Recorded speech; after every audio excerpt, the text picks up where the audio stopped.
me despertó el ruido en el sótano. Eran las 3 de la mañana cuando el crujido de la escalera de madera me despertó.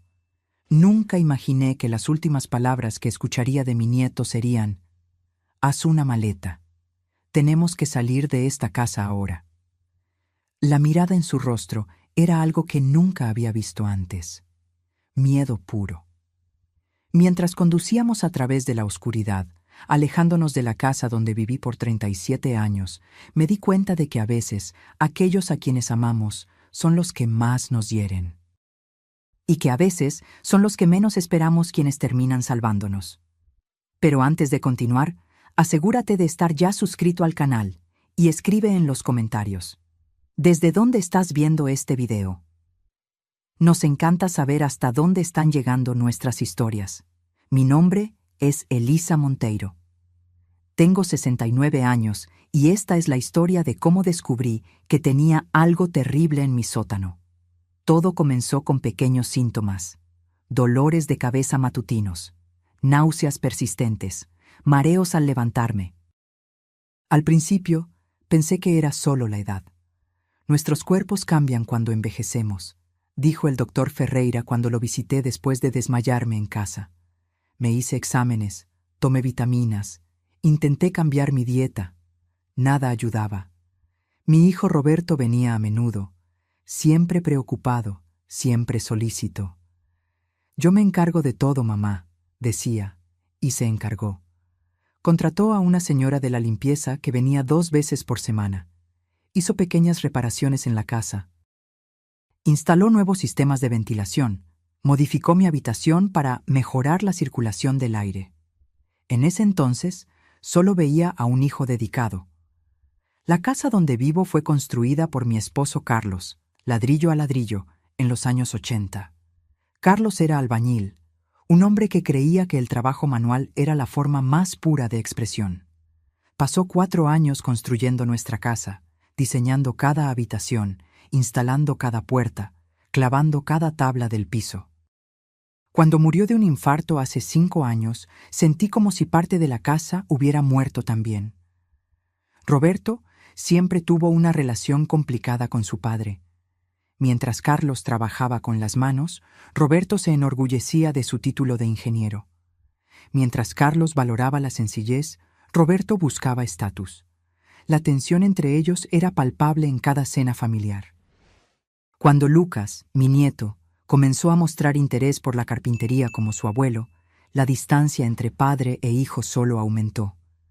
Lucas apareció en mi puerta una tarde de domingo. No lo esperaba.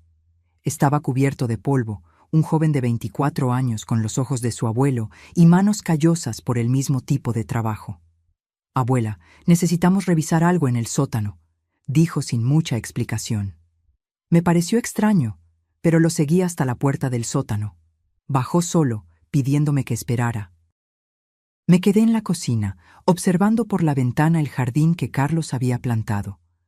Las tomateras necesitaban estacas nuevas, pensé distraídamente. Cuando Lucas regresó, su rostro estaba blanco como la tiza. Puso el celular sobre la mesa de la cocina, lo deslizó hacia mí y dijo solo: «Haz una maleta. Tenemos que salir de esta casa ahora». «¿Qué? ¿Por qué?» «Por favor, abuela, confía en mí». Su voz temblaba. «Solo toma lo esencial: medicinas, ropa para unos días, documentos. Te espero en el auto». Algo en la urgencia de su voz me hizo obedecer sin preguntar. En 50 años de vida adulta, nunca había empacado una maleta tan rápidamente. 10 minutos después, estábamos en su camioneta, dejando atrás la casa que Carlos construyó, donde criamos a nuestros hijos, donde planté cada flor del jardín. «Lucas, por el amor de Dios, ¿qué está pasando?» Él conducía con los ojos fijos en la carretera, los nudillos blancos de tanto apretar el volante. «Roberto te está envenenando, abuela». Las palabras me golpearon como un puñetazo en el estómago. ¿Mi hijo? Imposible. ¿De qué estás hablando? Eso es una locura. Lucas se estacionó frente a una cafetería de carretera en las afueras de Tijuana. Era un lugar iluminado por neón, vacío a esa hora de la noche. Sacó su celular y me mostró las fotos que había tomado en el sótano. «Mira esto, debajo de tu habitación». Las imágenes mostraban tuberías, cables y una pequeña caja metálica con un temporizador digital. Eso es un sistema de liberación controlada de monóxido de carbono. Fue instalado recientemente, conectado al sistema de calefacción de la casa. Cuando el calentador se enciende por la noche, esto libera pequeñas cantidades de gas a tu habitación. Mi mente se negaba a procesar lo que decía. ¿Roberto? ¿Mi hijo? ¿Intentando matarme? No puede ser. Debe haber otra explicación. Las modificaciones en tu habitación, las salidas de aire selladas, el detector de monóxido de carbono desactivado, tus síntomas, todo encaja. Mi celular sonó. Era Roberto. Lucas negó con la cabeza. Dejé que sonara hasta que se detuvo. Volvió a sonar casi de inmediato. Debe haberse dado cuenta de que nos fuimos. Miré el celular como si fuera una serpiente a punto de atacar. ¿Por qué? ¿Por qué haría esto? Lucas respiró hondo. Dinero, la casa, el seguro de vida. Roberto está ahogado en deudas. Perdió su empleo hace 6 meses y no le dijo a nadie. Sus palabras parecían venir de muy lejos, como si estuviera hablando bajo el agua. Mi hijo, mi Roberto, el niño que acuné en mis brazos, al que enseñé a caminar, a leer, a ser un hombre de bien. Intentando matarme lenta y metódicamente. Mi mundo se desmoronó mientras estaba sentada en esa cafetería barata en Tijuana, con el café intacto enfriándose frente a mí. Esa noche la pasamos en un hotel de carretera en Ensenada. No dormí ni un minuto.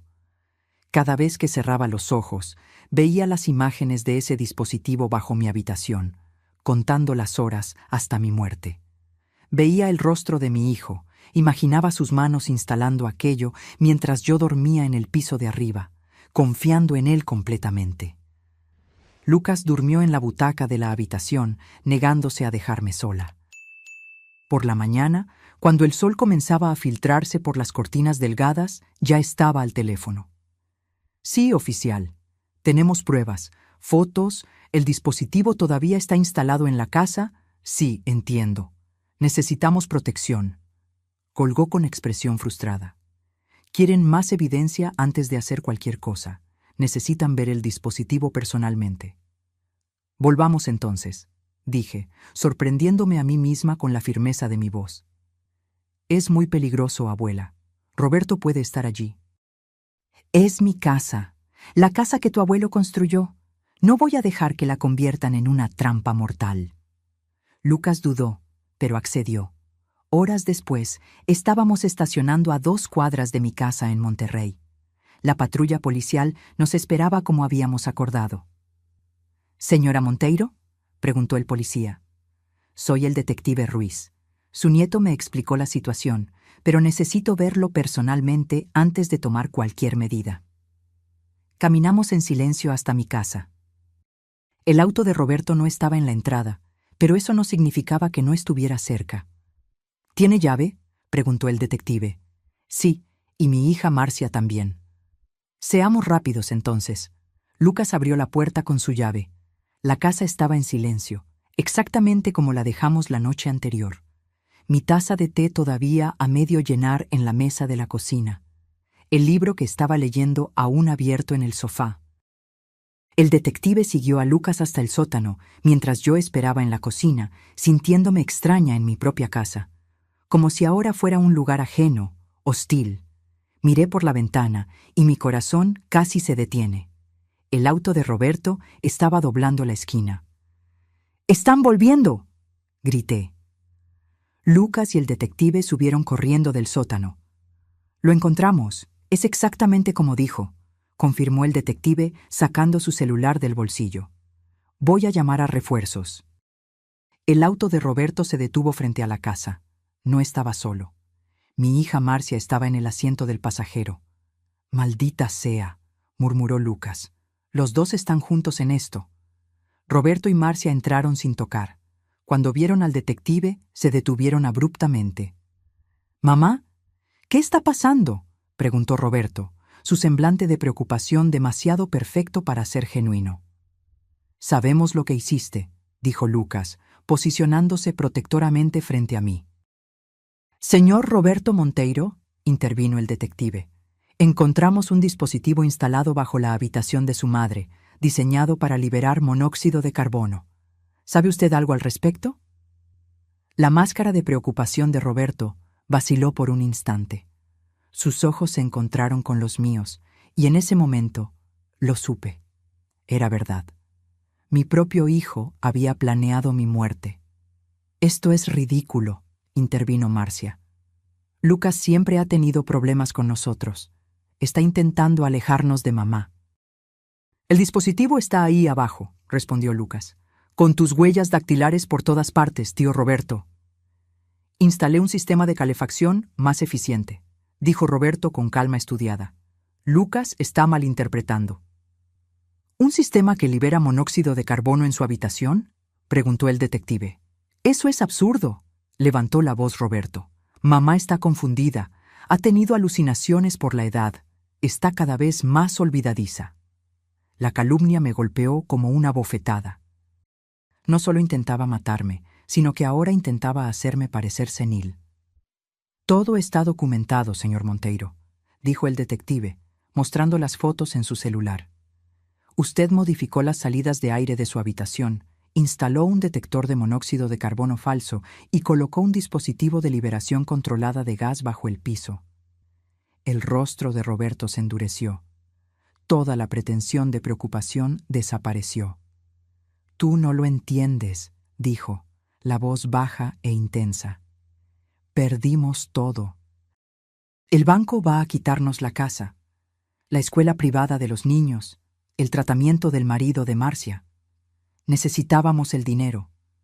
Escuché esas palabras como si vinieran de un extraño, no del niño que había criado. Entonces decidiste matarme. Hablé finalmente. Tu padre construyó esta casa para protegernos y tú la convertiste en mi tumba. Sería rápido, intervino Marcia, su voz fría y calculadora. Dormirías y no despertarías. Nadie preguntaría. Los ancianos mueren todos los días. Sonaron sirenas afuera. Los refuerzos habían llegado. Roberto y Marcia intercambiaron miradas. En un movimiento repentino, Roberto avanzó hacia mí. Lucas se interpuso protectoramente, pero Roberto lo empujó con fuerza, haciéndolo caer. El detective intentó intervenir, pero Marcia bloqueó su camino. «Mamá, tienes que venir con nosotros, ahora», ordenó Roberto, agarrando mi brazo con fuerza. Miré el rostro de mi hijo, buscando alguna señal del niño que conocía. No encontré nada más que desesperación y avaricia. «No», dije firmemente, zafando mi brazo. Se acabó, Roberto. La puerta principal se abrió y dos policías uniformados entraron. Roberto retrocedió sabiendo que estaba acorralado.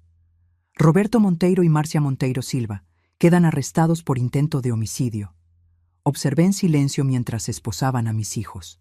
Las personas que había traído al mundo, que había amado incondicionalmente, ahora eran llevadas como criminales. Porque eso era lo que eran. Cuando la puerta se cerró tras ellos, caí de rodillas en el suelo de la sala. Lucas me abrazó, sus anchos hombros temblando con mis sollozos. ¿Cómo no me di cuenta?, pregunté entre lágrimas. ¿Cómo no vi lo que estaba pasando? No es tu culpa, abuela, susurró. Ellos traicionaron tu confianza de la peor manera posible. Miré alrededor, a la casa que Carlos había construido con tanto amor en Monterrey. Cada pared, cada clavo, cada tabla había sido puesta por él con cariño, para crear un hogar seguro para su familia. Ahora, ese hogar se había convertido en una trampa mortal, transformado por las manos del propio hijo. «Ya no puedo quedarme aquí», hablé en voz baja. «Nunca más me sentiré segura en esta casa». Lucas asintió, comprendiendo. «Vámonos. Puedes quedarte conmigo hasta que decidamos qué hacer». Salimos juntos, cerrando la puerta de una casa que nunca más sería un hogar. La comisaría olía a café viejo y desinfectante. Me senté en una silla dura frente al detective Ruiz, mientras él escribía mi declaración. Lucas estaba a mi lado, su presencia firme el único consuelo en ese lugar frío e impersonal. Entonces, ¿la señora comenzó a sentir estos síntomas hace cuánto tiempo?, preguntó el detective. Alrededor de 3 meses. Al principio eran solo dolores de cabeza matutinos, luego mareos, debilidad, náuseas. ¿Y su hijo Roberto comenzó las reformas en su casa cuándo? Hace unos 4 meses. Dijo que quería mejorar la eficiencia energética de la casa, sellar las salidas de aire viejas, instalar nuevos sistemas de ventilación. El detective tomó notas, su rostro impasible. ¿La señora nunca sospechó? La pregunta me golpeó como una bofetada. Claro que no sospeché. ¿Qué madre sospecharía que su propio hijo está intentando matarla? Roberto siempre fue ambicioso, respondí lentamente. Pero nunca pensé que llegaría a esto. Lucas me tomó la mano. Sus dedos tenían callos en los mismos lugares que los de Carlos. Manos de trabajador. Vamos a necesitar una orden para acceder a sus cuentas bancarias, explicó el detective. Pero por lo que ya descubrimos, su hijo está ahogado en deudas, su casa está a punto de ser embargada por el banco, y el esposo de su hija necesita un tratamiento caro para una enfermedad renal. El dinero de mi seguro y de la casa, murmuré. Exactamente. Alrededor de 800,000 en total. Dividido entre sus 2 hijos, sería suficiente para resolver sus problemas financieros. La frialdad del cálculo me dio náuseas. Mi vida reducida a un valor monetario, pesada y encontrada insuficiente comparada con las deudas de mis hijos. Más tarde, en el pequeño apartamento de Lucas, en Guadalajara, me senté en la cama improvisada en la sala e intenté procesar todo lo que había sucedido. Las paredes eran delgadas y podía escuchar el ruido del tráfico afuera. Lucas entró con 2 tazas de té. Su apartamento era sencillo, pero acogedor. Herramientas organizadas meticulosamente en un rincón. Proyectos de carpintería esparcidos por el mostrador. Tantas cosas parecidas a Carlos. ¿Cómo lo descubriste?, pregunté finalmente. Se sentó frente a mí, sosteniendo su taza con ambas manos. He estado sospechando por un tiempo. Cuando empezaste a enfermar, investigué tus síntomas. Todos apuntaban a envenenamiento por monóxido de carbono. Tomó un sorbo de té antes de continuar. Luego, noté las modificaciones en la casa. Las salidas de aire selladas, todas concentradas en tu habitación. El detector de CO que parecía funcionar, pero cuando lo revisé, estaba desactivado por dentro. ¿Por qué no me lo dijiste antes? Necesitaba pruebas. No quería creer que el tío Roberto y la tía Marcia fueran capaces de eso. Un dolor profundo me atravesó el pecho. No solo por lo que mis hijos intentaron hacer, sino por el hecho de que Lucas había cargado con esa carga solo, protegiéndome hasta estar seguro. ¿Qué pasó entre tú y tu padre?, pregunté. Nunca hablan de eso. Lucas se quedó en silencio por un largo momento. Cuando decidí seguir los pasos del abuelo en la carpintería en lugar de ir a la universidad, me cortó. Dijo que estaba tirando mi vida, que estaba desperdiciando mi potencial. Él siempre quiso que fueras como él, comenté. Ingeniero, respetado, exitoso. Pero yo quería ser como el abuelo, construir cosas reales, con mis propias manos, cosas que duran. El silencio cayó sobre nosotros de nuevo. Afuera comenzó a llover, gotas pesadas golpeando contra la ventana. Roberto siempre tuvo una relación complicada con tu padre, hablé en voz baja. Carlos era un hombre sencillo, orgulloso del trabajo que hacía. Roberto quería más: estatus, reconocimiento, dinero. Recuerdo las discusiones, dijo Lucas. El abuelo decía que el carácter de un hombre estaba en el trabajo que hacía, en la forma en que trataba a los demás. Papá decía que eso era filosofía de pobre. Recordé esas discusiones en la mesa. Carlos con sus manos ásperas y rostro quemado por el sol.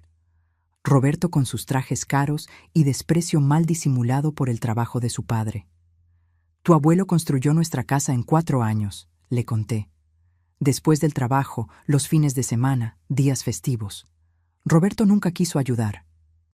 Decía que el trabajo manual era para quien no tenía inteligencia para algo mejor.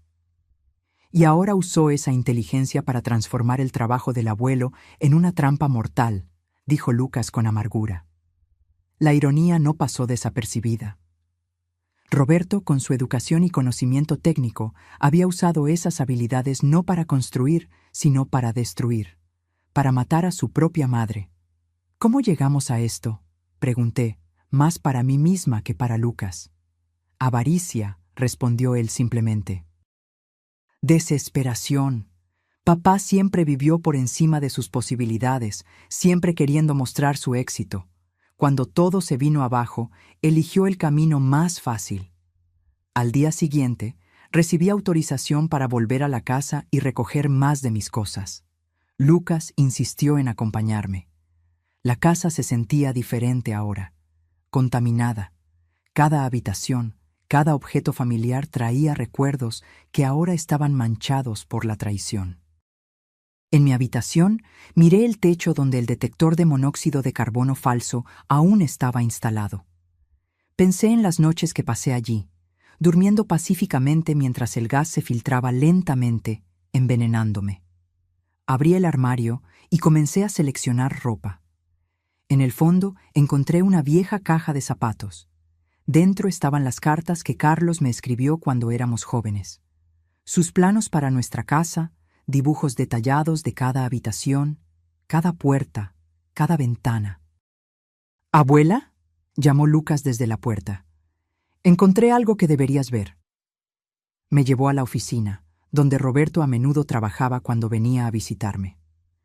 En un cajón cerrado que la policía había abierto, Lucas encontró un cuaderno. Es la letra de papá, dijo, entregándome el cuaderno. Las páginas contenían cálculos detallados. Tasas de flujo de gas, concentraciones de monóxido de carbono, estimaciones de tiempo de exposición. Y, lo más perturbador, un cronograma. Mes 1, 2. Síntomas iniciales, dolores de cabeza, fatiga. Mes 2, 3. Intensificación, náuseas, confusión mental. Mes 3, 4. Deterioro significativo, desmayos, pérdida de peso. Mes 4. Resultado final. Mi hijo había calculado metódicamente cuánto tiempo tardaría en matarme. Había planeado mi muerte como un proyecto de ingeniería, con etapas y plazos. Las lágrimas llegaron sin aviso. No por lo que casi me pasa, sino por la pérdida de los hijos que pensé conocer. Por la destrucción completa de la familia que Carlos y yo habíamos construido. Lucas tomó el cuaderno de mis manos temblorosas y me abrazó. «Salgamos de aquí», dijo suavemente. «Esta ya no es tu casa». Miré una última vez esas paredes. El trabajo de Carlos, ahora profanado por las manos de nuestro propio hijo. «No», asentí. «Ya no lo es». Al salir, me detuve en el porche y toqué el dintel de la puerta, tallado a mano por Carlos. Un último adiós a un hogar que nunca volvería a ser mío. En los meses siguientes, mi vida se transformó en una pesadilla legal en Ciudad de México. Declaraciones, audiencias, reuniones con abogados. El caso atrajo la atención de los medios locales. No todos los días hijos de clase media intentan matar a su propia madre por dinero.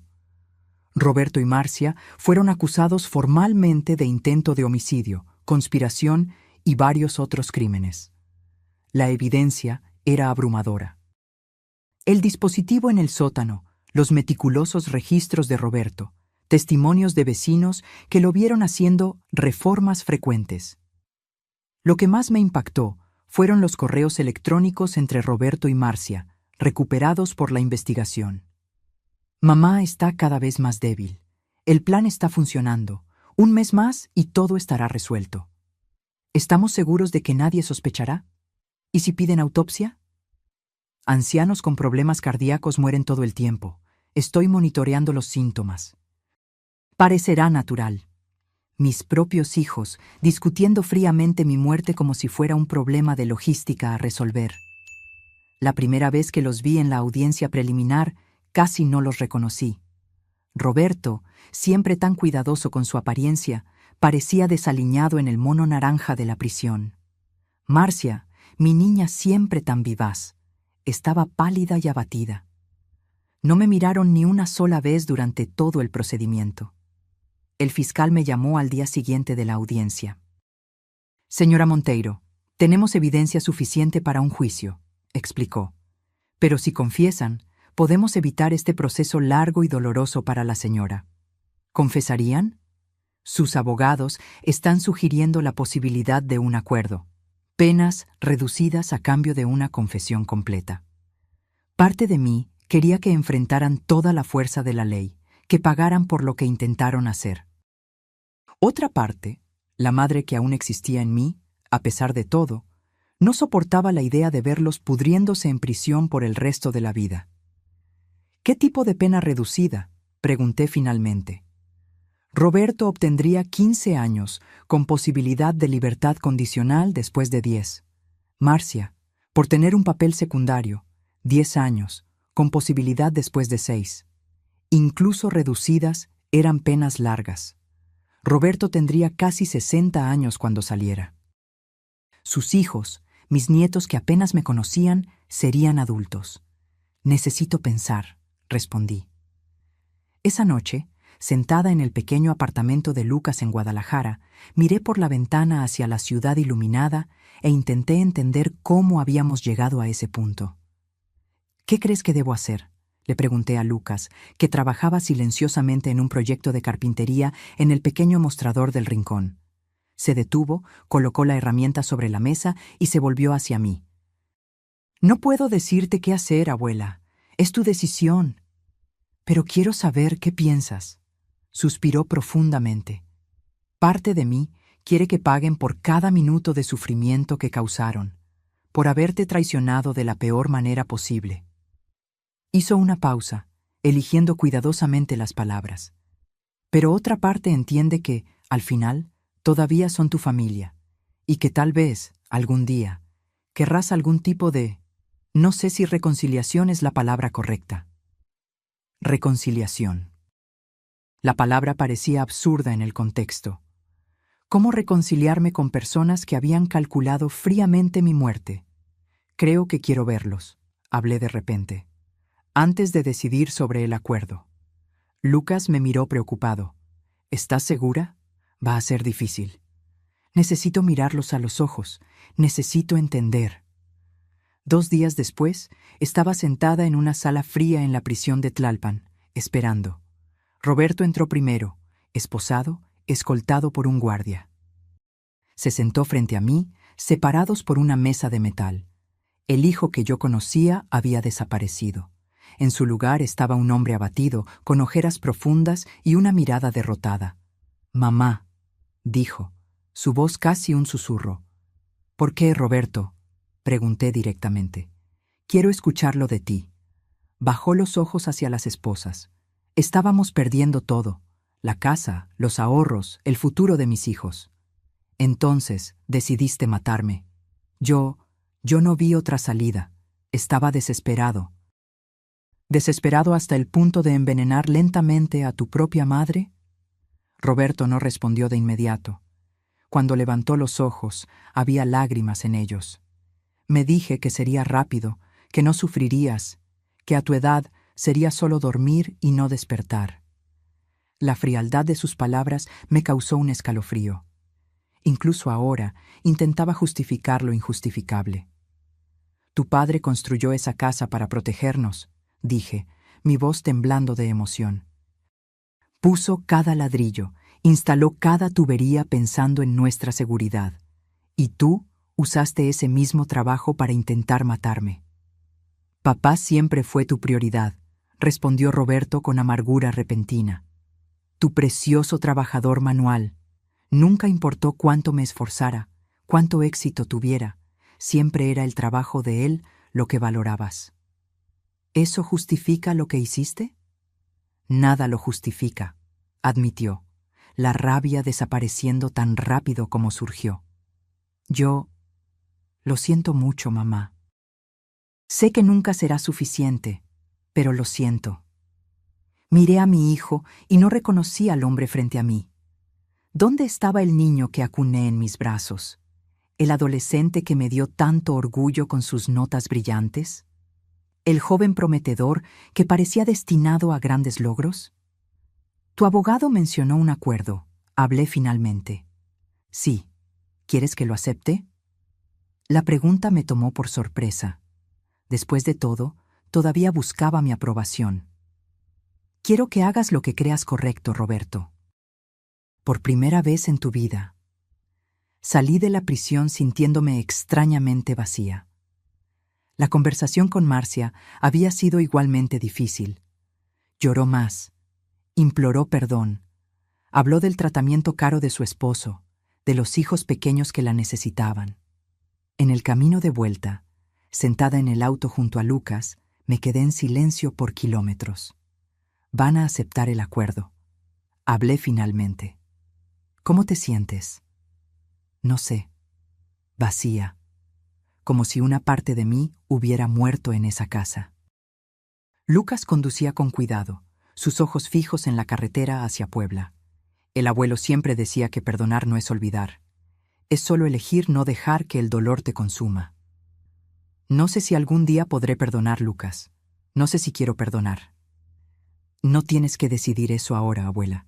Algunas heridas tardan tiempo, otras nunca sanan completamente.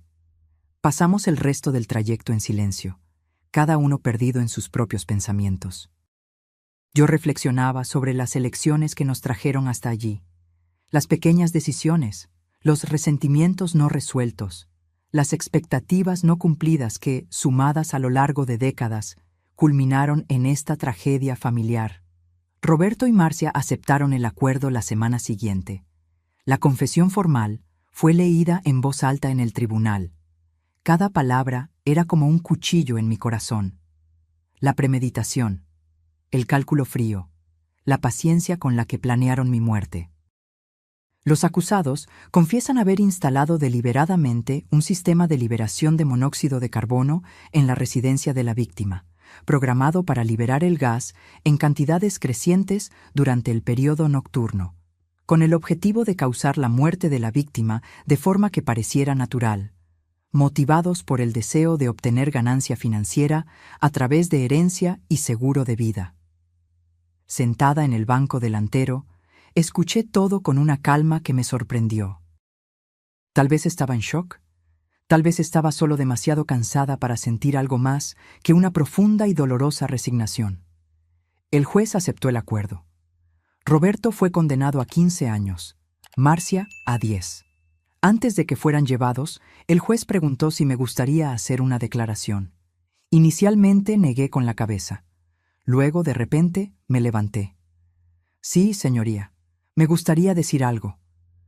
Me acerqué al micrófono, mis piernas temblando ligeramente. Miré directamente a mis hijos, que mantenían los ojos fijos en el suelo. Mi esposo Carlos dedicó 4 años de su vida a construir nuestra casa.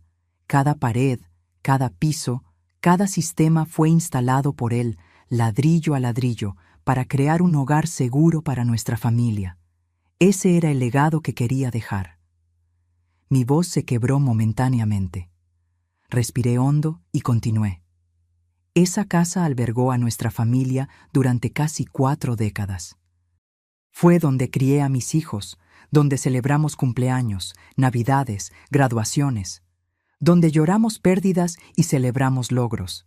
Era un lugar de amor y protección.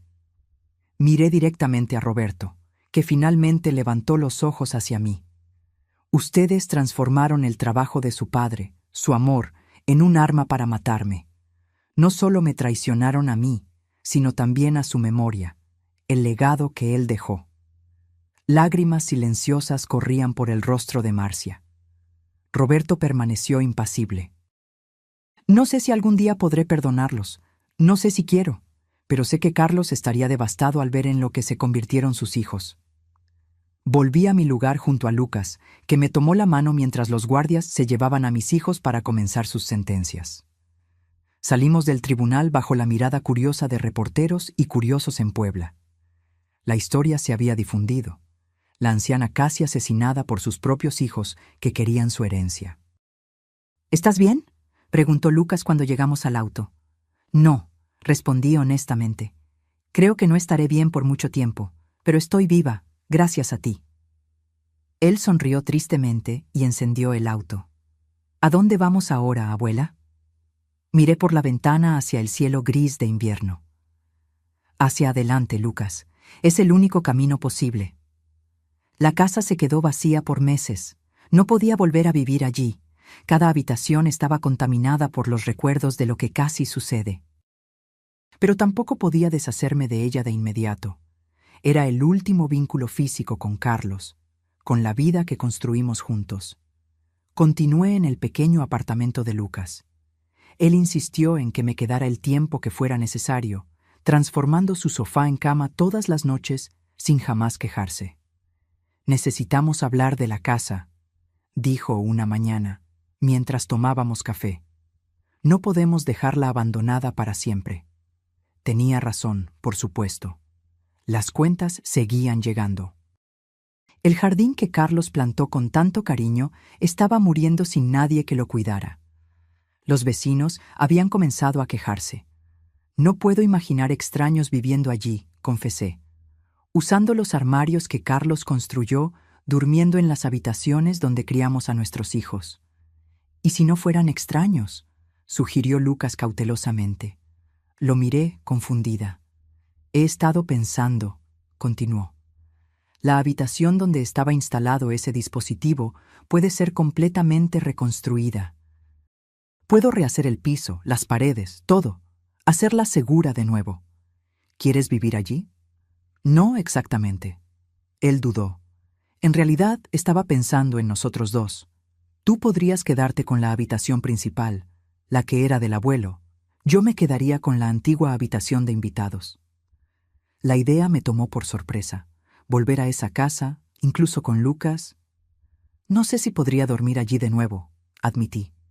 «Entiendo. Fue solo una idea». Él sonrió, sin presionar.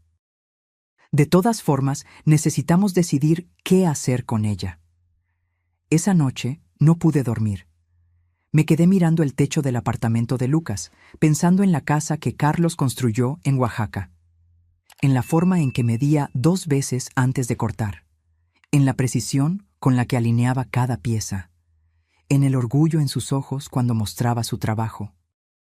Recordé a Lucas de niño, siguiendo a su abuelo por la casa, observando cada movimiento, haciendo preguntas interminables que Carlos respondía con paciencia infinita. «Abuelo, ¿por qué estás lijando la madera de nuevo? Ya está lisa». «Porque el buen trabajo exige paciencia, Lucas. La perfección no llega al primer intento».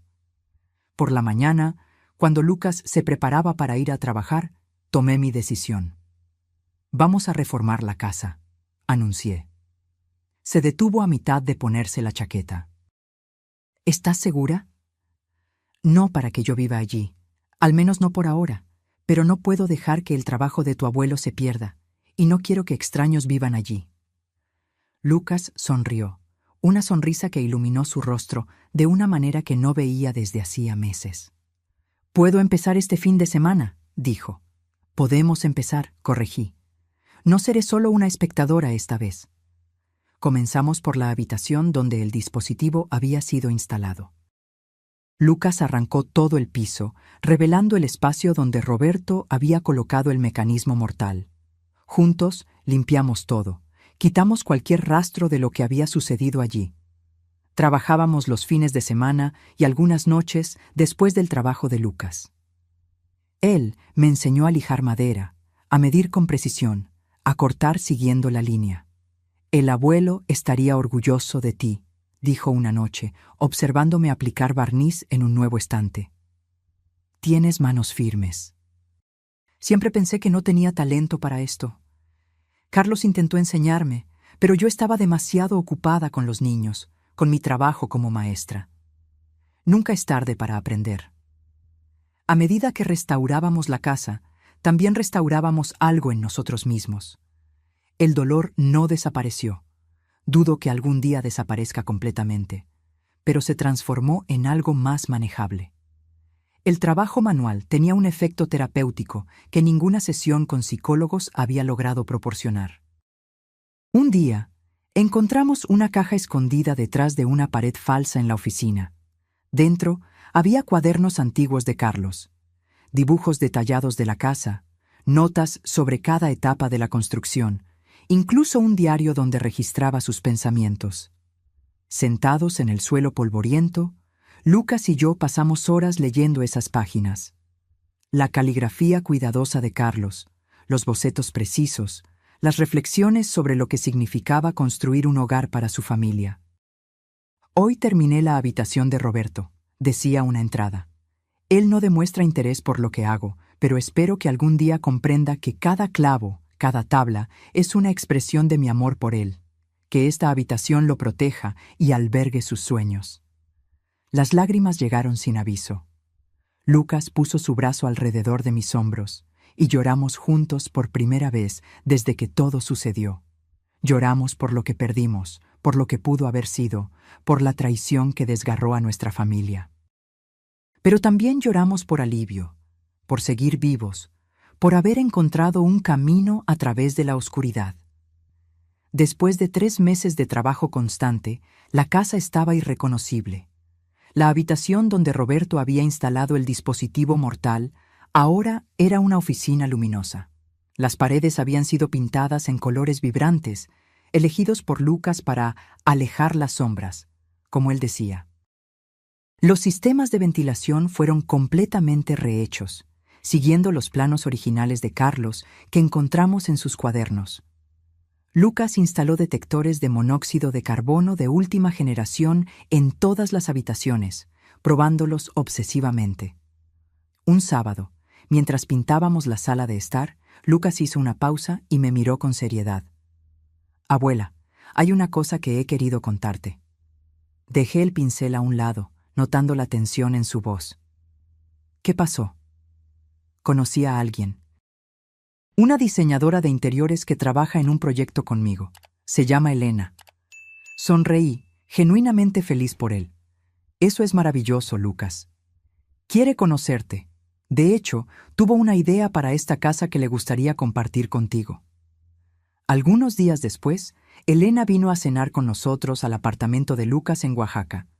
Era una mujer de sonrisa fácil y ojos inteligentes, que claramente adoraba a mi nieto.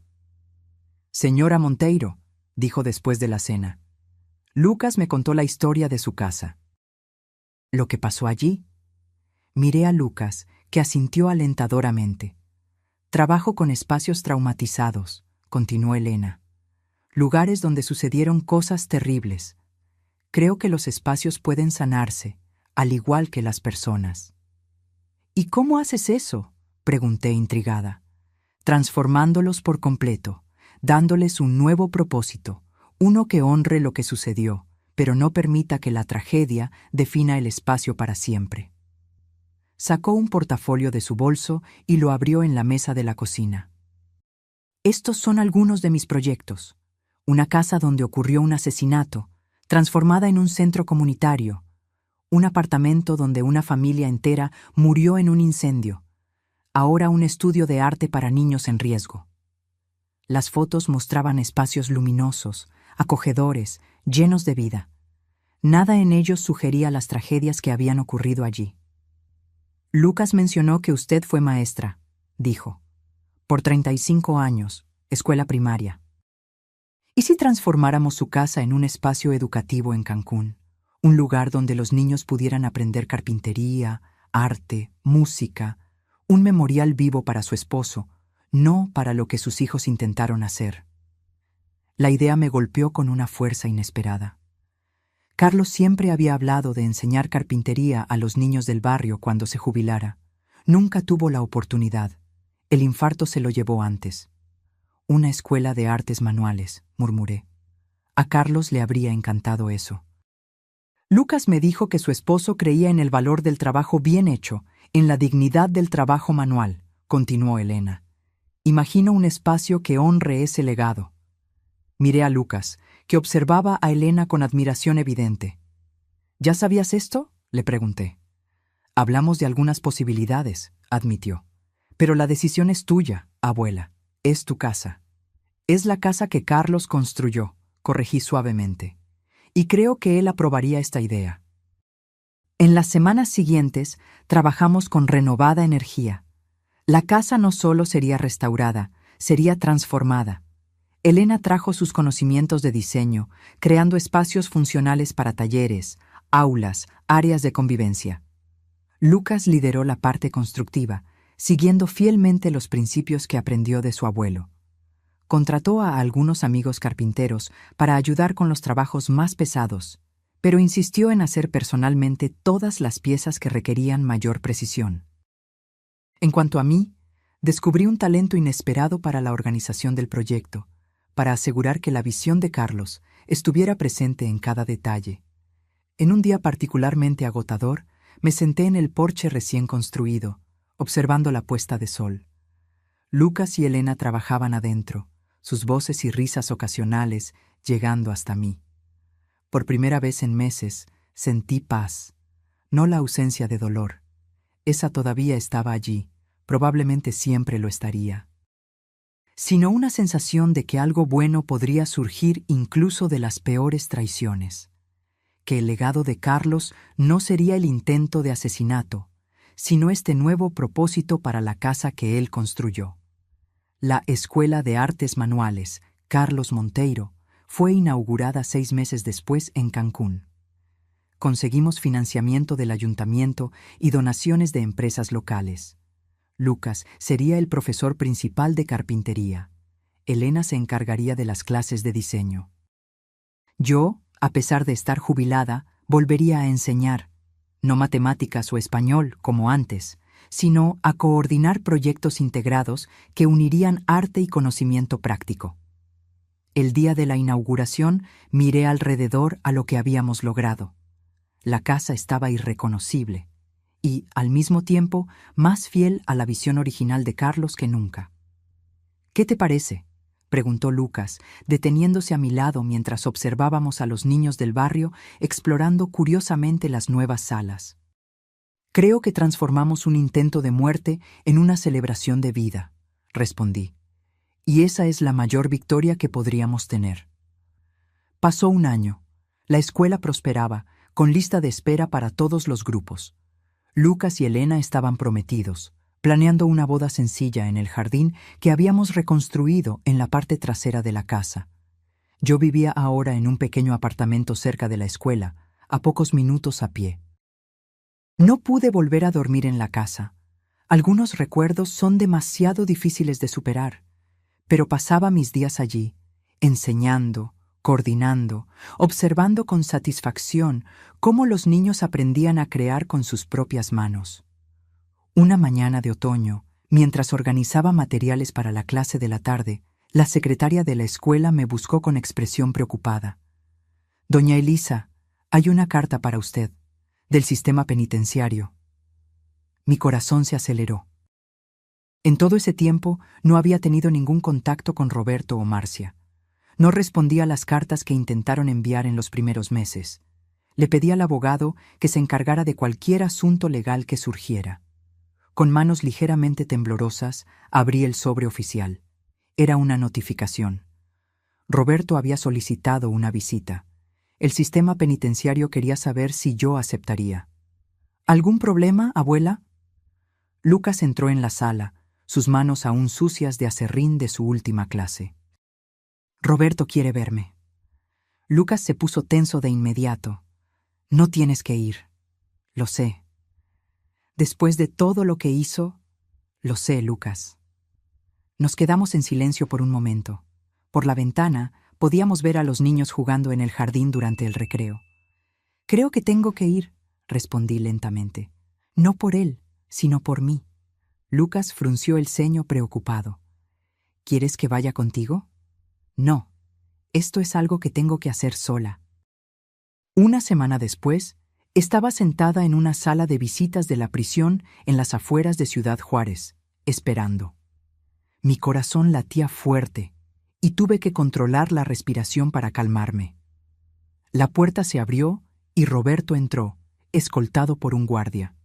Parecía más viejo, más delgado, el cabello cortado muy corto. El uniforme de prisión colgaba de su cuerpo como si fuera demasiado grande. Se sentó frente a mí, separados por una mesa de metal. Por un largo momento, ninguno de los dos habló. «Gracias por venir», dijo finalmente, la voz ronca, como si no se usara con frecuencia. «¿Por qué querías verme, Roberto?» Se movió nerviosamente con las esposas. «Me enteré de la escuela. Está en los periódicos locales. La transformación de la casa, lo que hicieron. Es impresionante». No respondí. No había venido hasta allí para escuchar elogios vacíos. «A papá le habría gustado», continuó. «Era el tipo de cosa que él siempre quiso hacer». Sí, lo era. Otro silencio. Roberto parecía luchar con las palabras. «Estoy en terapia aquí, parte del programa de rehabilitación. Eso es bueno. He estado pensando mucho, sobre lo que hice, sobre por qué». Me miró directamente por primera vez. «No fue solo por el dinero, mamá. Creo que lo sabes». ¿Qué más podría ser entonces? Rabia, resentimiento, contra papá, contra ti, contra la vida que ustedes valoraban y que yo siempre desprecié. Sus palabras me tomaron por sorpresa. No esperaba tal autoconocimiento. Siempre me sentí inferior cerca de él, continuó Roberto. No importaban mis notas, mi título, mi empleo. A sus ojos nunca sería tan bueno como un hombre que trabajaba con las manos. Tu padre estaba orgulloso de ti, Roberto, a su manera. Tal vez. Pero yo nunca lo sentí, y transformé ese resentimiento en algo monstruoso. Respiró hondo antes de continuar. Cuando comencé a perderlo todo, el empleo, la casa, el estatus que yo había construido, fue como si algo se rompiera dentro de mí. Como si todo lo que había hecho para demostrar mi valía hubiera sido en vano. ¿Y eso justifica intentar matarme? No, nada lo justifica. Su voz tembló. No estoy buscando justificaciones o perdón, mamá. Solo entendimiento. Para mí mismo, tal vez más que para ti. Estudié su rostro, buscando al hijo que había criado. En algún lugar, detrás de esos ojos cansados, había rastros del niño que una vez amé incondicionalmente. ¿Los hijos de Kelly están bien?, pregunté, sorprendiéndonos a ambos con la pregunta. Sí, están con su madre. Ella tiene permiso para verlos una vez al mes. ¿Y Paul, el esposo de Marcia? Falleció el año pasado, complicaciones renales. Otro silencio, más pesado esta vez. ¿Por qué la escuela, mamá? ¿Por qué transformar la casa así? Pensé la respuesta por un momento. Porque no podíamos dejar que lo que tú y Marcia hicieron fuera la última palabra sobre esa casa. Fue construida con amor, para proteger y nutrir. Eso era lo que necesitábamos restaurar. Lucas está involucrado por lo que leí. Sí, es el profesor principal de carpintería. Una sonrisa triste cruzó el rostro de Roberto. Como papá, se convirtió en lo que yo nunca pude ser. Él encontró su propio camino, Roberto, al igual que tú encontraste el tuyo. Roberto bajó la cabeza, derrotado por la simple verdad de mis palabras. Nunca saldré de aquí, ¿verdad? Incluso con la posibilidad de condicional. No lo sé. Eso dependerá de muchas cosas. ¿Crees que algún día podrás perdonarme? La pregunta flotó entre nosotros, pesada, inevitable. Durante mucho tiempo pensé que la respuesta sería un rotundo no, que algunas traiciones son demasiado grandes para ser perdonadas. Pero sentada allí, mirando al hombre roto frente a mí, me di cuenta de una verdad más compleja. El perdón no es algo que yo pueda simplemente decidir dar, Roberto. Es un proceso, un camino. Estoy intentando recorrerlo, no por ti, sino por mí. Él asintió lentamente. Es más de lo que merezco. No se trata de lo que mereces, se trata de lo que yo necesito para seguir viviendo. Nos quedamos en silencio de nuevo, cada uno absorbiendo el peso de esa conversación. Finalmente me levanté. Tengo que irme. Tengo una clase que dar esta tarde. Roberto también se levantó, torpemente debido a las esposas. Gracias por venir, mamá. Yo no lo esperaba. Yo tampoco, admití. Me di la vuelta para salir, luego me detuve en la puerta. Carlos solía decir que construir algo es fácil comparado con arreglar lo que se ha roto, pero que el arreglo, cuando está bien hecho, a menudo hace que la pieza sea más fuerte de lo que era antes. Roberto no respondió, pero vi en sus ojos que había entendido. No era una promesa de reconciliación, solo el reconocimiento de una posibilidad distante. Salí de la prisión sintiéndome extrañamente ligera, como si un peso que no sabía que estaba cargando finalmente estuviera comenzando a aliviarse. No completamente eliminado. Dudo que algún día lo sea, pero hecho más soportable. En el camino de vuelta a la escuela en Cancún, me detuve en el cementerio donde Carlos estaba enterrado. No era un desvío planeado, pero sentí la necesidad de estar allí después del encuentro con Roberto. La tumba era sencilla, como Carlos habría querido. Una piedra de granito con su nombre, fechas y la inscripción que yo había elegido. Construyó con amor, vivió con integridad. Estarías orgulloso de la escuela, Carlos. Hablé en voz alta, sentándome en el banco cercano. Niños aprendiendo a trabajar con las manos, a crear cosas bellas y útiles. Exactamente como siempre quisiste. El viento agitó suavemente las flores que había traído la semana anterior. No sé si algún día entenderé completamente lo que pasó con nuestros hijos, lo que los llevó a hacer lo que hicieron. Tal vez algunas cosas no están hechas para ser entendidas, solo aceptadas. Una hoja cayó lentamente, posándose sobre la lápida. Pero estamos reconstruyendo, Carlos. No lo mismo que teníamos antes. Eso se fue para siempre. Algo nuevo. Algo que tal vez sea incluso más significativo. Volví a la escuela a tiempo para mi clase de la tarde. Un grupo de niños me esperaba, ansiosos por el proyecto del día. Pequeñas cajas de madera para guardar tesoros, como Carlos me había enseñado a hacer décadas atrás. Mientras explicaba cada paso, mostrando cómo medir 2 veces antes de cortar, cómo lijar con paciencia, cómo encajar las piezas con precisión, sentí una presencia familiar a mi lado. No de forma sobrenatural, sino en los recuerdos vivos que llenaban ese espacio. Carlos estaría allí, lo sabía, en las manos torpes pero entusiastas de los niños, en el olor a madera recién cortada, en el sonido de herramientas sobre el mostrador, y de alguna manera esa certeza era suficiente. El autobús escolar se detuvo frente a la escuela una mañana de primavera, 2 años después de la inauguración. 30 niños bajaron, guiados por maestras sonrientes. Una excursión de una escuela pública del otro lado de Playa del Carmen. Lucas los recibió en el portón, ya usando su delantal de trabajo. «Bienvenidos a la Escuela de Artes Manuales Carlos Monteiro», dijo, su sonrisa contagiando a los niños. «Hoy van a aprender a construir algo con sus propias manos». Observé desde la ventana de mi oficina mientras él conducía al grupo al cobertizo de carpintería en la parte trasera. Elena se unió a ellos, cargando cajas de materiales coloridos.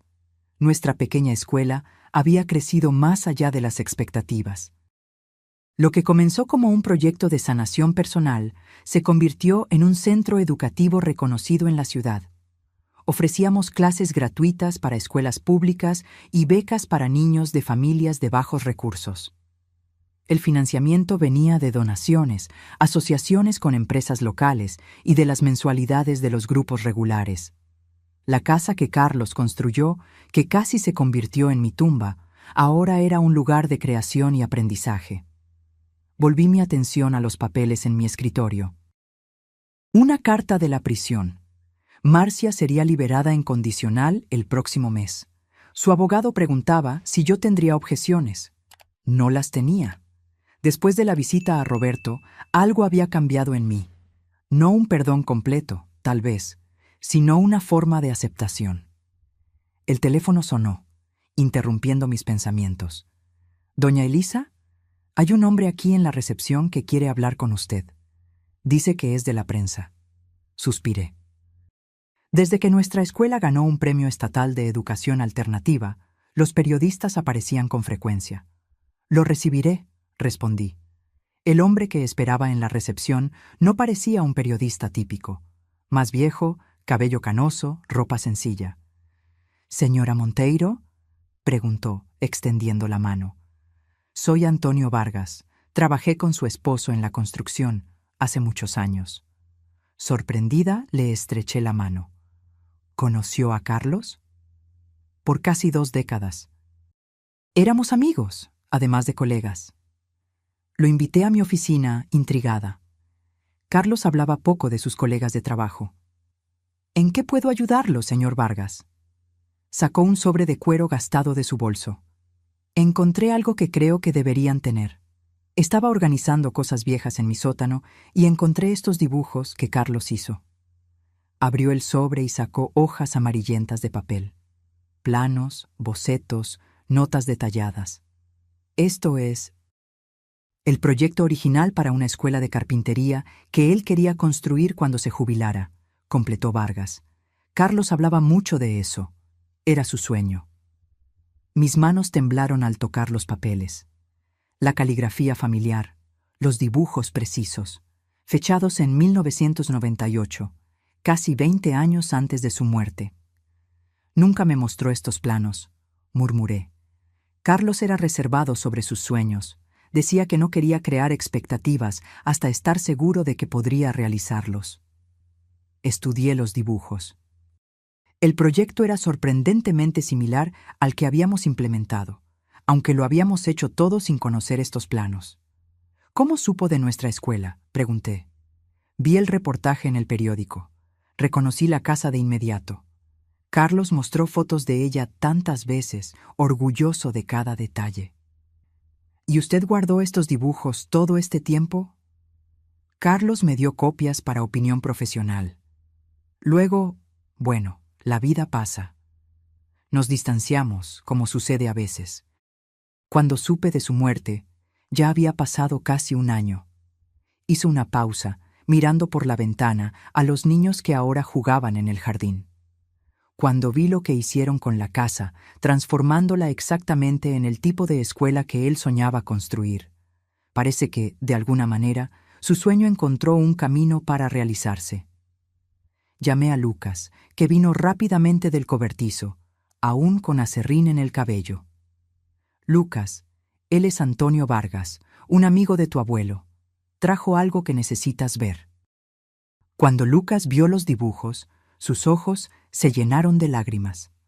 Pasó los dedos por las líneas dibujadas por Carlos, como si pudiera conectarse con su abuelo a través de ese toque. «Esto es increíble», susurró. «Es casi exactamente lo que construimos».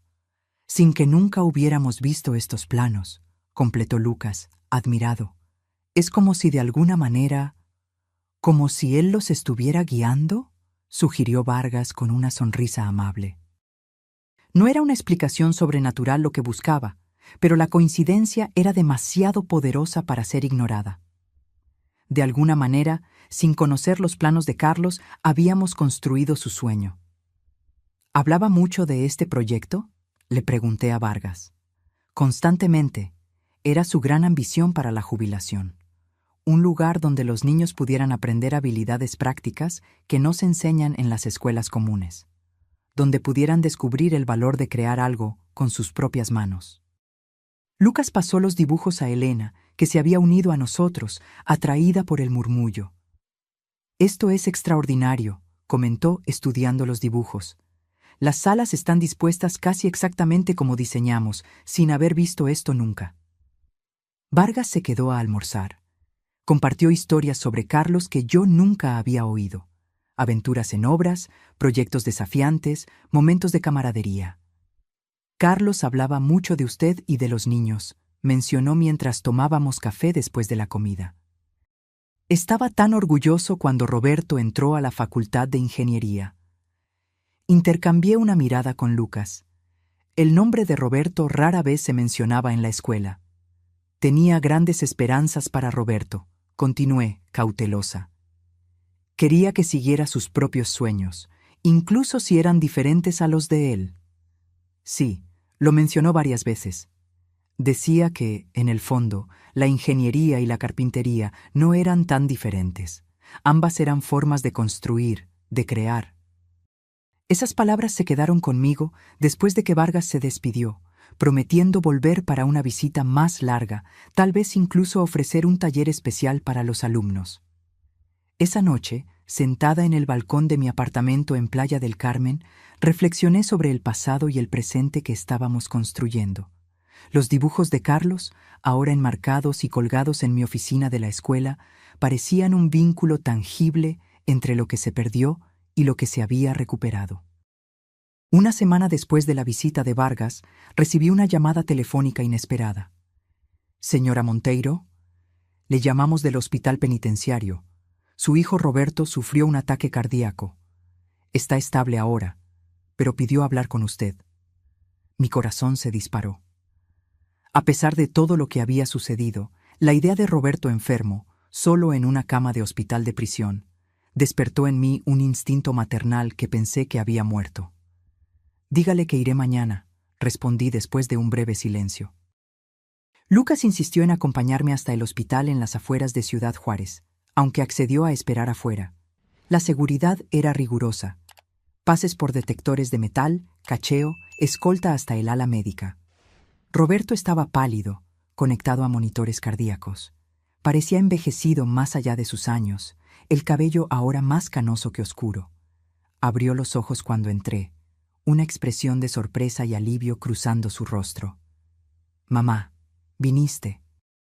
«Claro que vine», respondí, sentándome en la silla junto a la cama. «¿Cómo te sientes?» «Como alguien que casi muere. Irónicamente apropiado, ¿no crees?»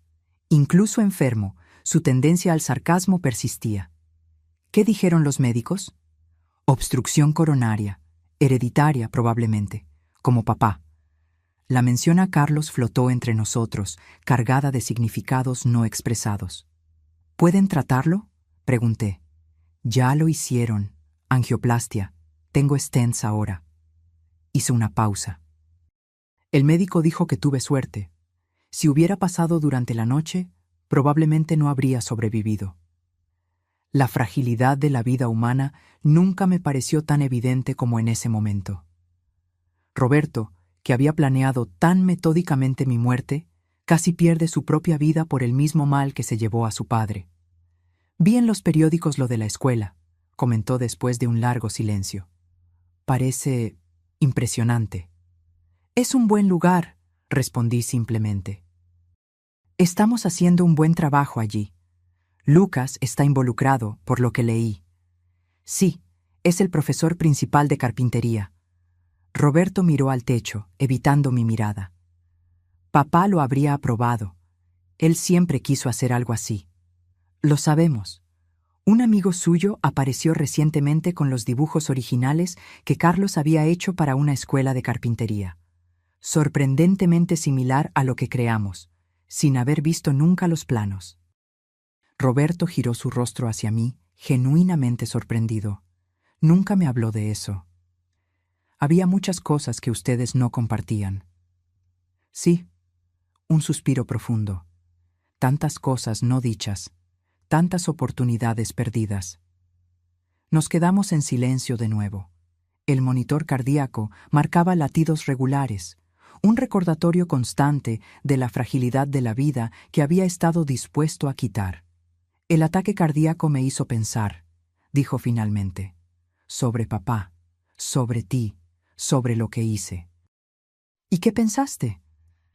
«Que tal vez él tenía razón todo el tiempo, sobre lo que realmente importa, sobre construir algo duradero, no solo ganar dinero y estatus». Sus palabras sonaban genuinas, sin el tono calculador del que había aprendido a desconfiar. «¿Sabes qué es lo gracioso?», continuó. «Aquí en prisión he estado participando en un programa de carpintería. Irónicamente, es la única cosa que me mantiene cuerdo».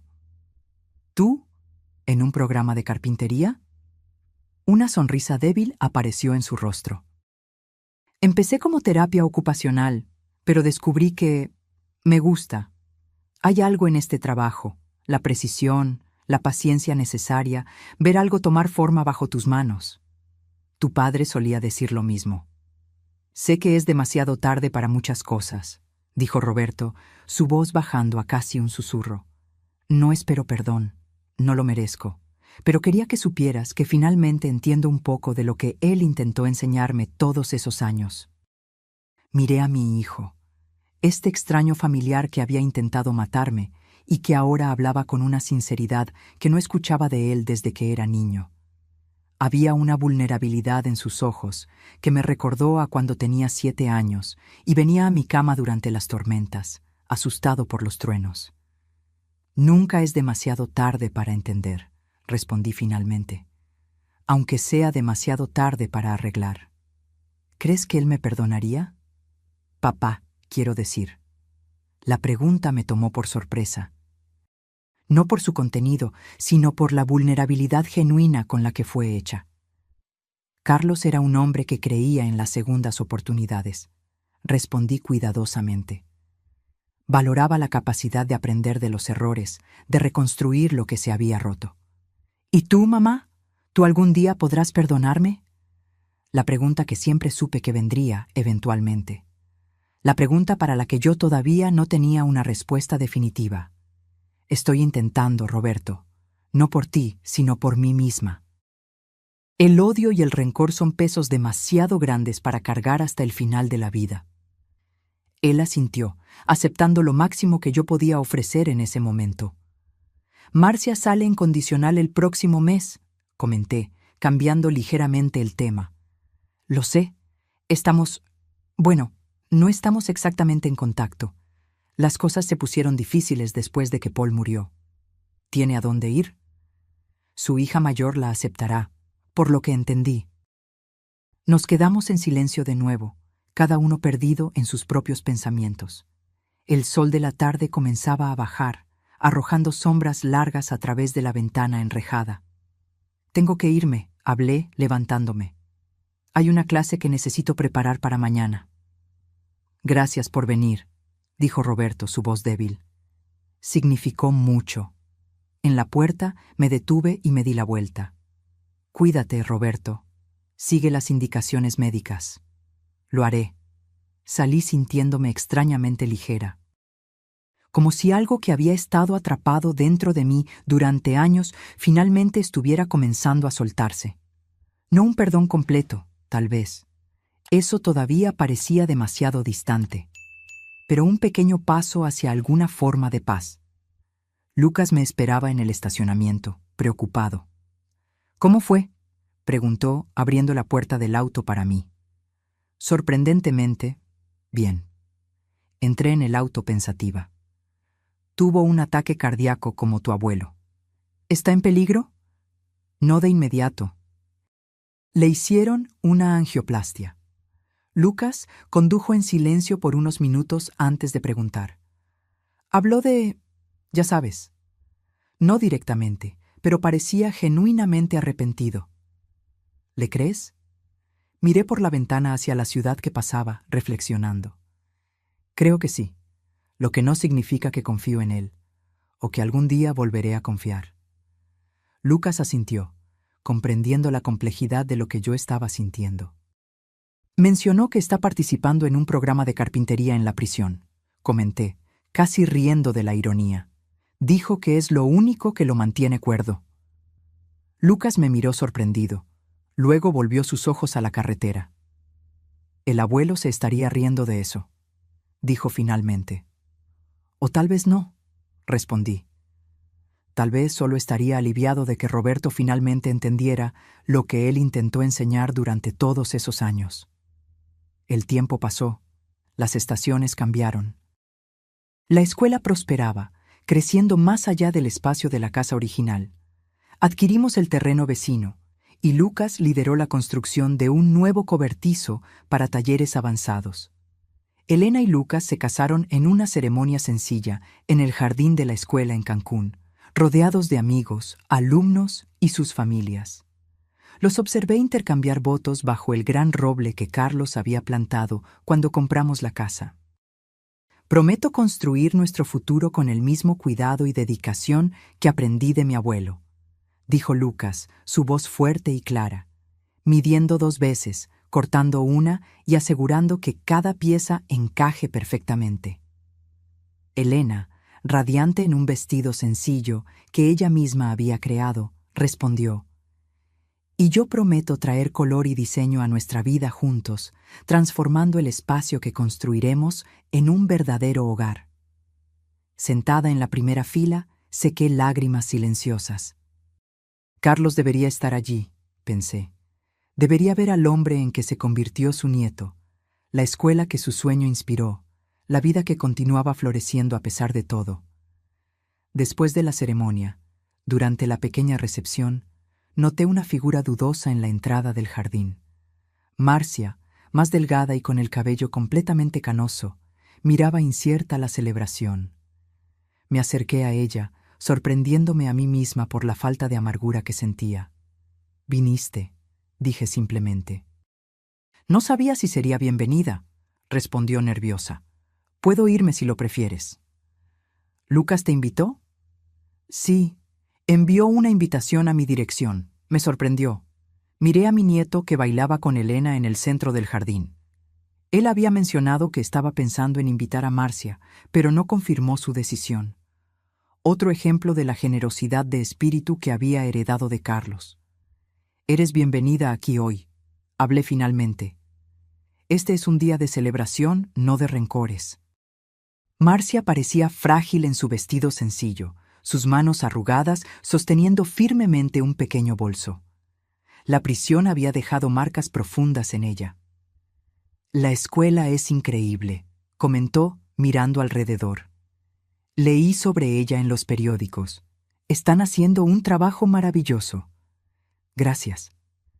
Nos quedamos una al lado de la otra observando la celebración.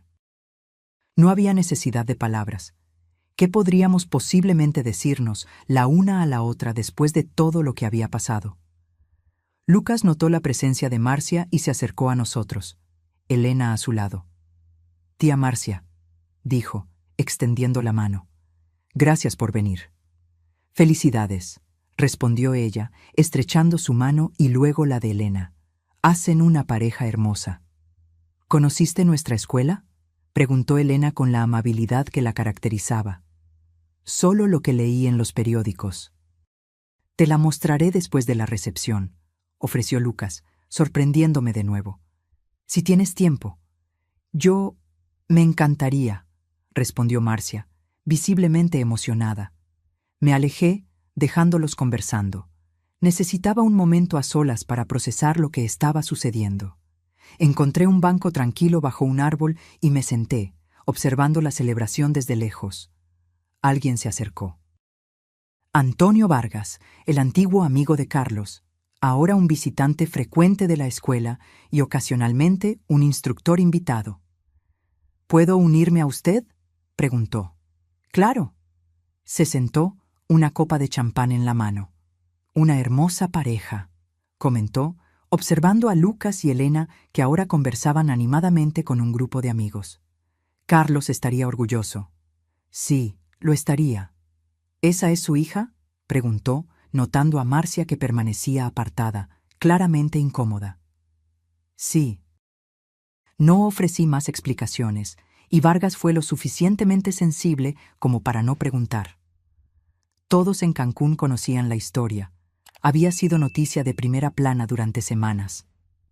«¿Sabe lo que Carlos decía sobre las familias?», comentó después de un momento de silencio contemplativo. «¿Qué?».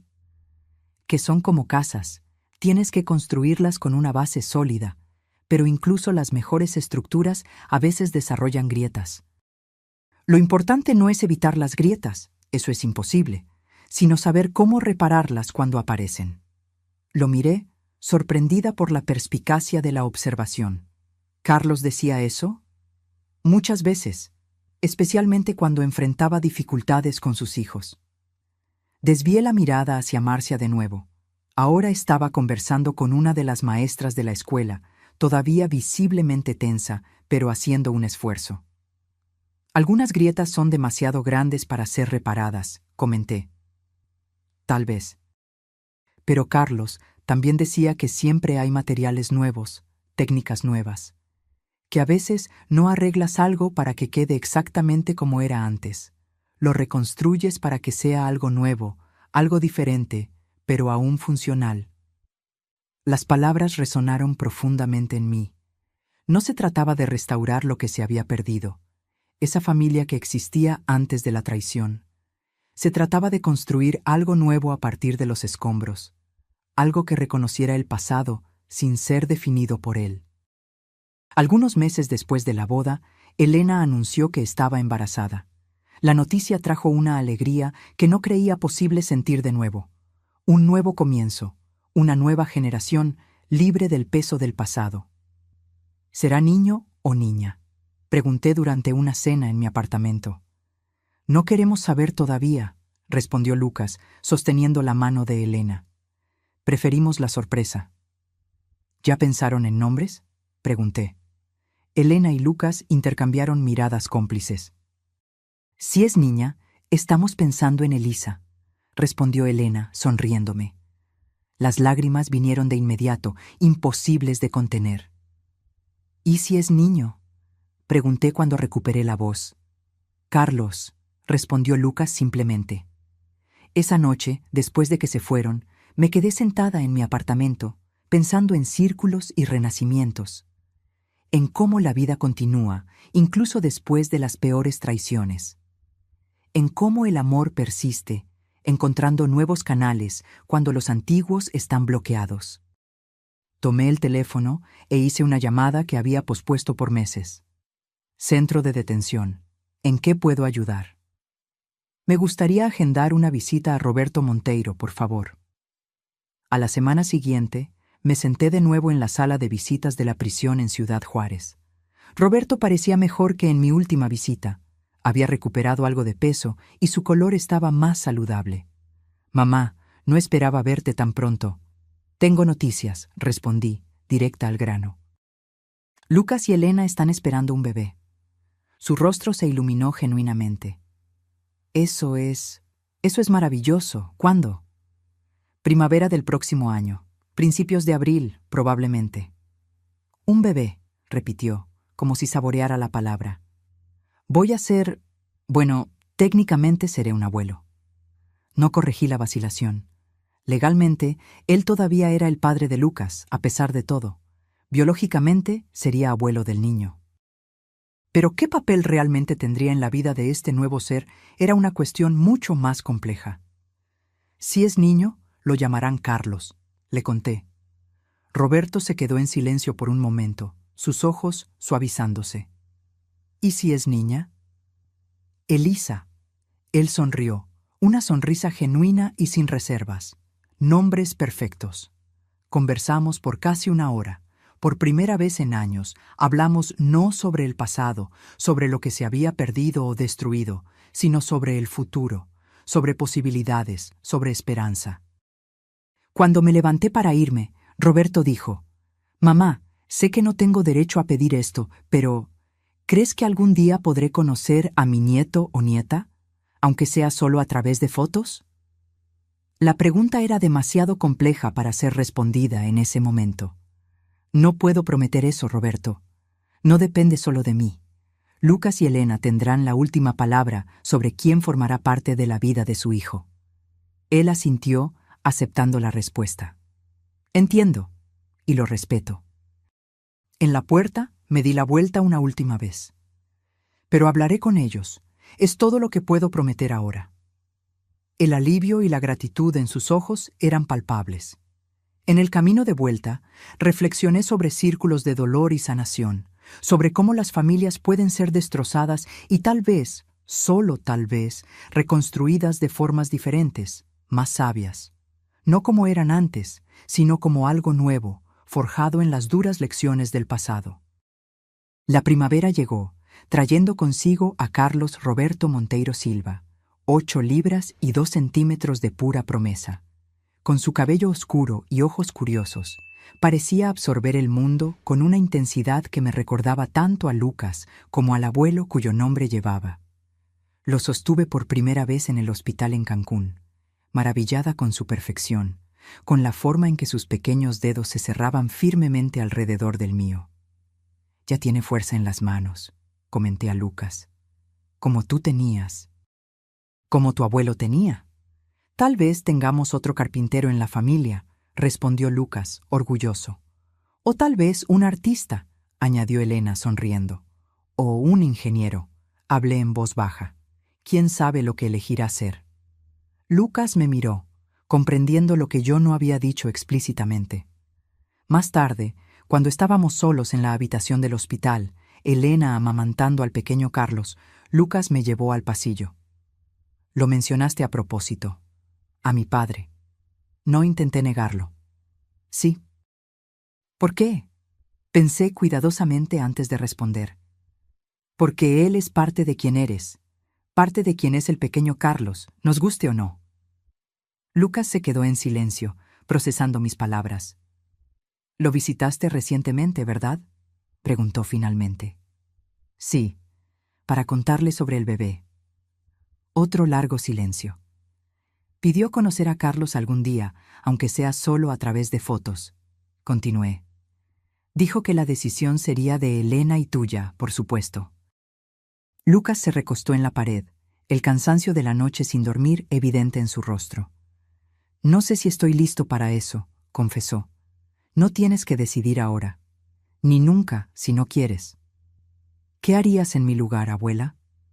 La pregunta me tomó por sorpresa. Miré a la guardería a través de las ventanas de vidrio, a los pequeños paquetes de potencial y esperanza. Creo que todo niño merece conocer su historia completa, eventualmente, las partes buenas y las malas. Es parte de quienes son. Incluso cuando esa historia incluye intento de asesinato, especialmente entonces, respondí con suavidad. Porque solo conociendo toda la verdad pueden tomar decisiones informadas sobre quiénes quieren ser. Lucas miró sus manos, manos fuertes, callosas por el trabajo honesto, tan similares a las de su abuelo. «Necesito pensar en eso», dijo finalmente. «Hablar con Elena». «Claro».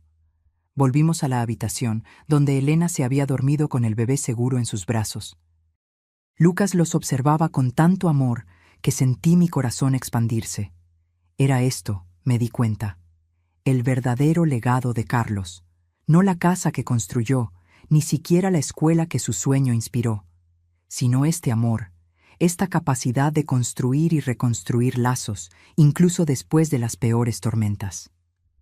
Semanas después, durante una tarde tranquila en la escuela, encontré a Lucas en el cobertizo de carpintería, trabajando en una pequeña cuna de madera. Sus movimientos eran precisos, concentrados, cada pieza medida 2 veces antes de ser cortada. «¿Para Carlos?», pregunté, observándolo trabajar. «Sí, quiero que sea especial». Tomé una de las piezas ya lijadas, sintiendo la suavidad perfecta de la madera bajo mis dedos. «Elena y yo hablamos», dijo sin mirarme, concentrado en su trabajo. «Sobre mi padre». Esperé, sin presionar. Decidimos enviarle una foto de Carlos. Solo eso, por ahora. «Creo que es un buen comienzo», respondí con cautela. Lucas dejó la herramienta a un lado y finalmente me miró. «Nunca lo perdonaré completamente por lo que te hizo. Nunca volveré a confiar en él como antes». «Lo sé, yo tampoco. Pero Carlos merece conocer toda su historia, como dijiste, incluso las partes difíciles». Asentí, conmovida por la sabiduría de mi nieto. «Y tal vez», continuó, volviendo a su trabajo, «tal vez sea hora de construir algo nuevo. No para olvidar lo que pasó, sino para no ser definidos por ello». Mientras lo observaba trabajar, vi a Carlos en él, no solo en los gestos y la habilidad manual, sino en la capacidad de ver más allá de las ruinas, de imaginar algo nuevo donde otros verían solo escombros. En la cuna que Lucas estaba construyendo para su hijo, vi la promesa de un nuevo comienzo, una nueva base siendo establecida, ladrillo a ladrillo, pieza por pieza. Y tal vez en eso estaba el verdadero significado del perdón, no el olvido del pasado, ni la negación del dolor, sino la negativa a permitir que el dolor tenga la última palabra. La determinación de construir algo nuevo, algo mejor, de las cenizas de lo que se perdió. «Tu abuelo estaría orgulloso», hablé en voz baja, casi para mí misma. Lucas sonrió, continuando su trabajo meticuloso. «Lo sé, abuela. lo sé. Ahora, si te gustó esta historia, haz clic en suscribirte y dime en los comentarios qué parte te dejó boquiabierto. Y no olvides hacerte miembro para tener acceso a videos exclusivos que no publico aquí. Te espero allí.